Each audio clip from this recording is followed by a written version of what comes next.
C'est parti. Bonjour. Bonjour. Je mets le micro? Ok. Je peux commencer? Parfait.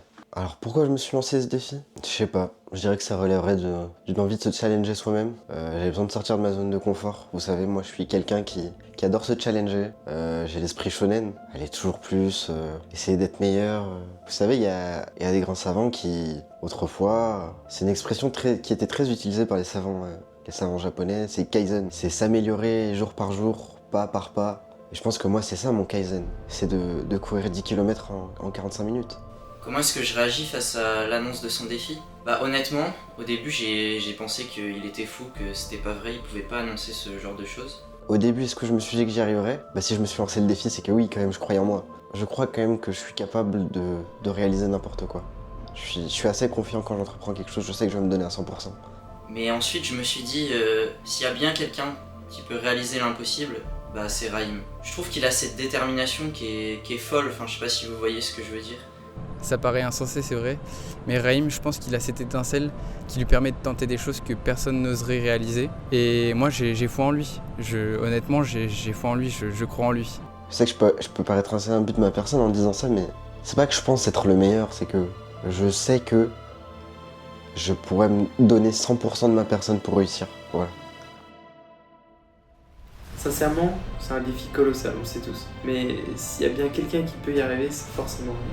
Il a cette capacité en fait à repousser les limites. Peut-être que les statistiques, oui, effectivement, sont contre lui, mais je crois qu'il a une chance. Est-ce que mes proches ont cru en moi? Bah déjà au début, mes proches, quand je leur ai dit, ils ont eu peur quoi. C'est pas n'importe quoi de courir 10 km en 45 minutes. J'ai peut-être pas considéré les risques que c'était avant de le courir. Je peux le faire. J'en suis capable. Je me suis entraîné tout simplement pour ça. Je peux le faire. C'est parti. Niveau entraînement physique, je pense qu'il a pas fait grand-chose, hein, et même je le sais. Mais je pense qu'il a sa volonté. Et ça lui a permis déjà dans sa vie de remplir des grands objectifs et de réaliser de grandes choses. Donc qui sait, peut-être que ça suffira cette fois-ci. Est-ce que je pensais être assez entraîné quand j'ai commencé? Ah bah c'est clair que non. Non. J'ai clairement sous-estimé le défi que je m'étais lancé. J'avais un gros problème de sous-entraînement. Ah ça c'est clair. Allez, on est parti pour 10 km. J'y crois. On peut le faire. Allez. Putain, allez.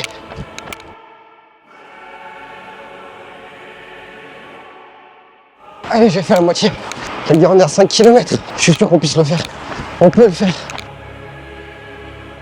Mais Raïm il est imprévisible. Je crois qu'il va trouver une force qu'on n'avait jamais vue auparavant dans son petit corps.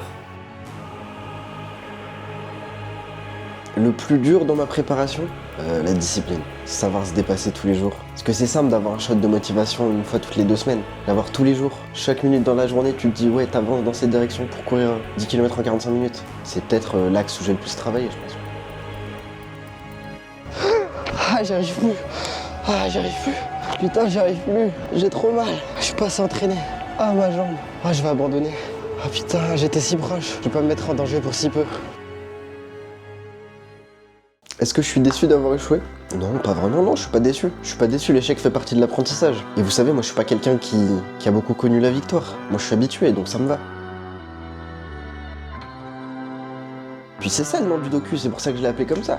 Ça veut dire ça, Gogaku. C'est voué à l'échec. Je savais que j'avais aucune chance, mais j'y suis allé quand même. Gogaku, c'est ça, c'est qu'il faut arrêter de croire en ses rêves en fait. Vous savez, ça sert à rien en fait. Les rêves, tout ça, on n'y arrivera jamais. C'est pour ça que je fais ce docu, c'est pour dire aux gens d'arrêter en fait. D'arrêter là où ils vont. Ça n'a aucun sens, arrêtez. Je trouve qu'il y a de la beauté dans ça. Savoir qu'on est voué à l'échec, mais y aller quand même. Mais moi oui, c'est mon conseil pour tout le monde serait d'arrêter quoi. Si vous avez des rêves trop grands, n'y allez pas. Vos rêves sont beaucoup trop grands. Arrêtez de rêver.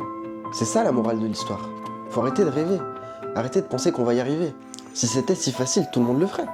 Qui tu serais pour réussir là où tout le monde a échoué? Non, en vrai. Donc ouais, je terminerai sur ça.